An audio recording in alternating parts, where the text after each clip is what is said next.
Why 28? When we did the first movie, everybody said, don't call it 28 Days Later. Why? Hi, Danny.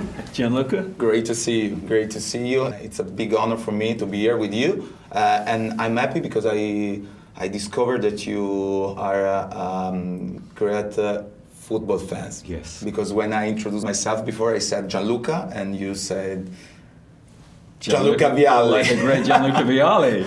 I wasn't a Chelsea fan, but he was a great, obviously, he was amazing. I'm very happy because you are one of the most important directors in the world. I don't know if we have 28 minutes to talk about your new movie, but the movie is incredible. I just watched the movie, but I was alone in the theater on the big screen. Yeah. In the darkness, and I'm still scared. I'm still scared. It's quite incredible. It's quite an intense experience, and quite emotional as well. It's not just like scary. From the beginning, from the first second, was crazy. When you are at the premiere, for example, do you observe the audience reaction during the premiere? Not during the premiere.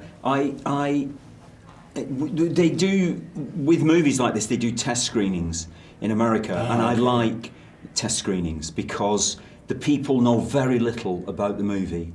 And so you get a real experience live, listening to them enjoy or not enjoy the movie, depending on whether they like it or not. And you can feel where they have missed something, and that's your fault as a director, that they don't understand a character's name or a sequence, and you learn so much by doing it. Wow. Just as a live experience listening to them. At the beginning, in the first half, there is one scene that struck me, but not because scared me, but because the landscape is amazing. When the main character, Aaron Taylor-Johnson, with his son, escaped from the island for the first time with his son to hunt the infected. Yes. And how did you image this moment? And how do you shot? Yes. So the film begins on a place called Holy Island, which is also called Lindisfarne. It's a very ancient island off the coast of northeast England. And it is a tidal island. It's protected by the tide. You can only get to it when at low tide. At high tide, there's no way you can get there. So a community, after the first film, and in the 28 years since then, a community has established itself there, about 100, 150 people. And they go to the mainland for fuel, for wood. They cut down trees, and occasionally for food. For a feast, they go and kill a deer and bring it back. And so they have this rites of passage where the young men have to learn to go to the mainland and experience danger and the jobs that they will have to do there as a real-time experience. It's a bit like, it's a live experience. They train how to fire bow and arrows, but they have to go there and experience what it is to kill an infected. And that's a kind of rites of passage so it's a wonderful image to start the film and to begin a journey. And it's a journey in many ways, a journey that's undertaken twice, but for the boy, it's a journey towards manhood in a way, towards adulthood. How did we shoot it? We used the real island. And we also used another... It's a real island. It's a real island. But it's the boardwalk over the water, it's real? We sort of changed that a little bit. Okay. Because we use this other island. We use another island called Osea Island, which is in a different part of England. And that is a very dangerous causeway island. The tide is, the sea is very deep, and the tidal movement is very strong. You couldn't survive if you got swept away, you would be. So we put those two together and joined them together so that there's a very graphic way that they can walk across, and you can see the tide covering the island. So it's a mixture of real footage and some CG. It's amazing. Good. It's amazing. Thank you. Also, the soundtrack is amazing. I love music, and the soundtrack in your movie, in every your movie, it's amazing. Who chose this? What about the soundtrack? I always do the music. Always. Yeah? I love music. Okay. It's one of my greatest loves in life, and to be able to use music in films is one of the most pleasurable bits of the whole experience of making a film. So on this one we used a band called Young Fathers, who I'd met. They're from Edinburgh in Scotland, where we filmed Trainspotting and Trainspotting 2, and they come from those estates that those films are set on, very rough estates in Edinburgh, outside Edinburgh.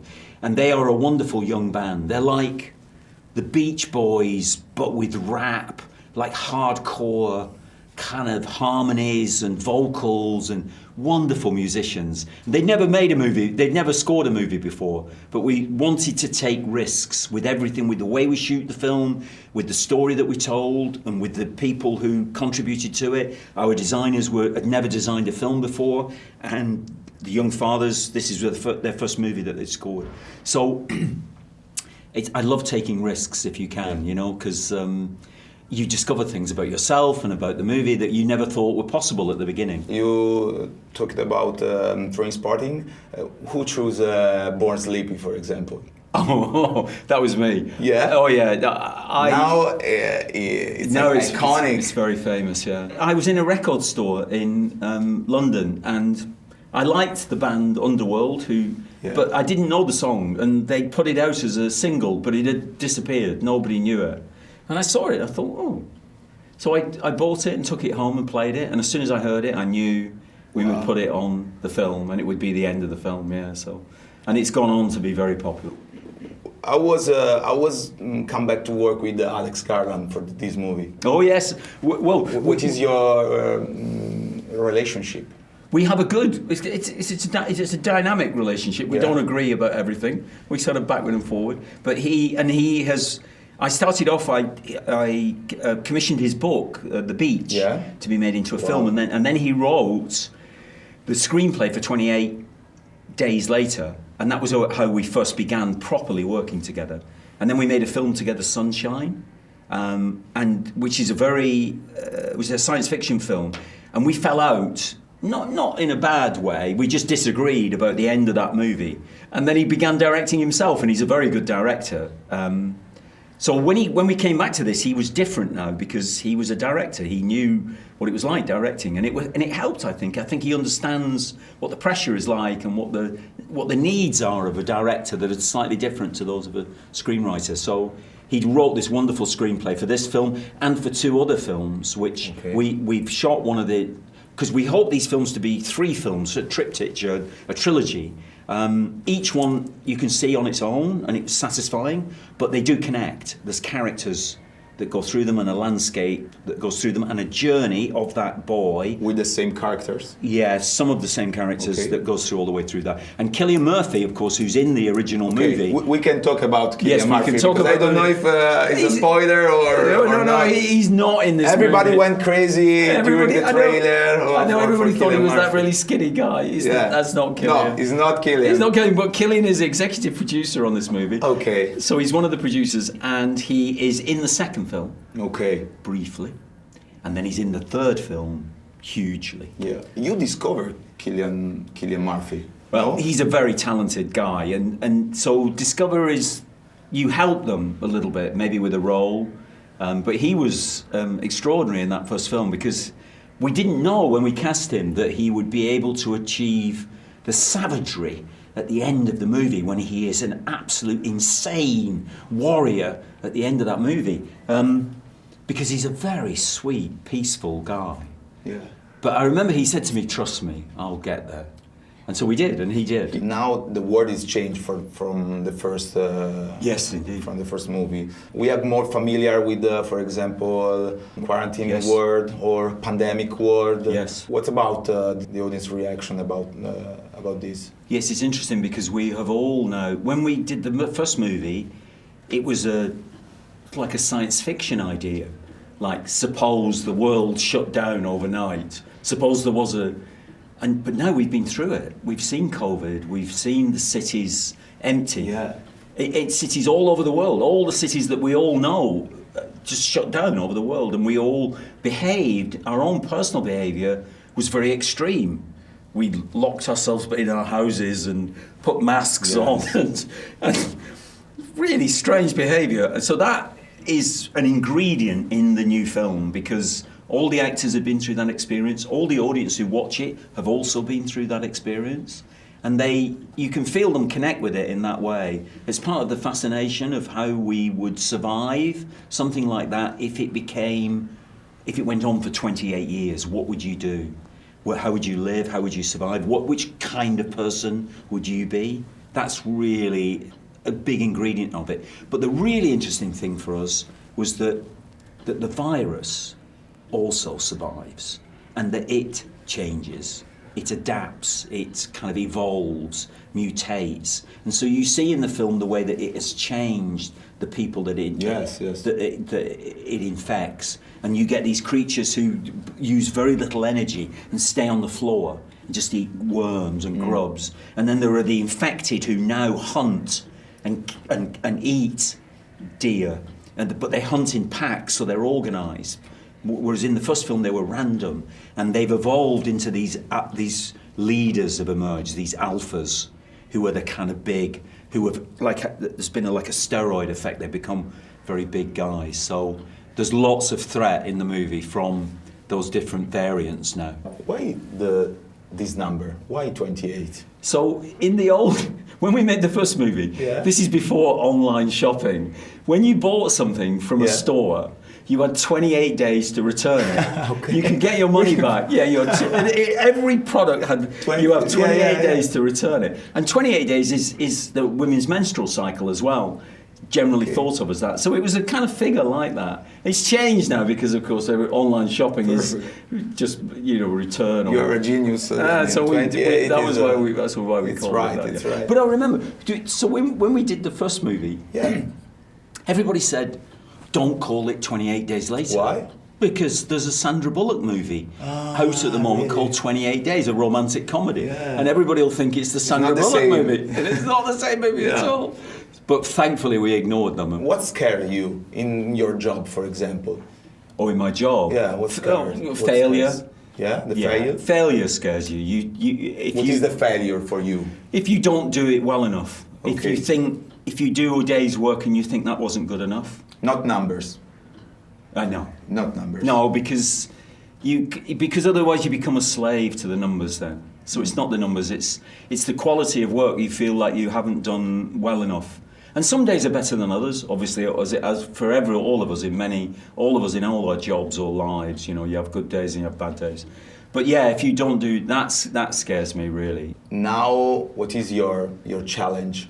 Your next challenge or? Oh, I'd love to do a musical. Yeah? Oh, really? yeah. Oh, yeah. Well, I love music. But with infected people? Maybe not, but you never know. No. You never know. Never say never. You never say never. Like Emilia Perez last year was very strange musical. I loved how he used music in that film. Wow. Yeah. Zoe Saldana was amazing in that movie, I thought. So yes, I'd love to do a musical. It's a challenge for any film director. With original music, not with like jukebox, not with like old music, with original songs. Very with orchestra.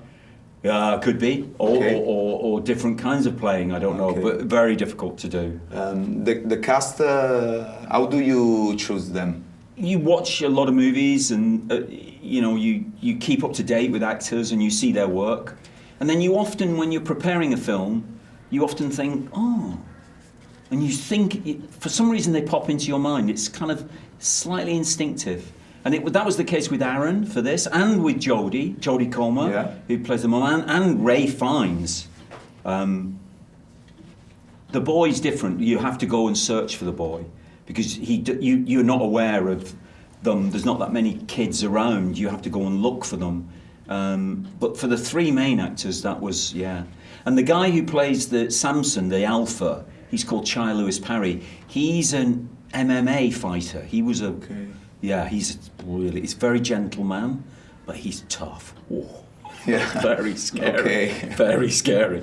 And he was I did a television series about the Sex Pistols, and he played a small part in that. And I remember thinking, wow, he is good. He's a good actor, And so when we came to cast this part, he became an idea for that.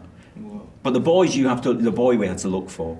You have to do a search. You send out word and ask to see a lot of young young lads for the part. Now, where is the Oscar? Where do you put your Oscar? In your home? In your studio? It's in a home. It's in my home, but it's in a box. I don't put it in a box. Oh, yeah.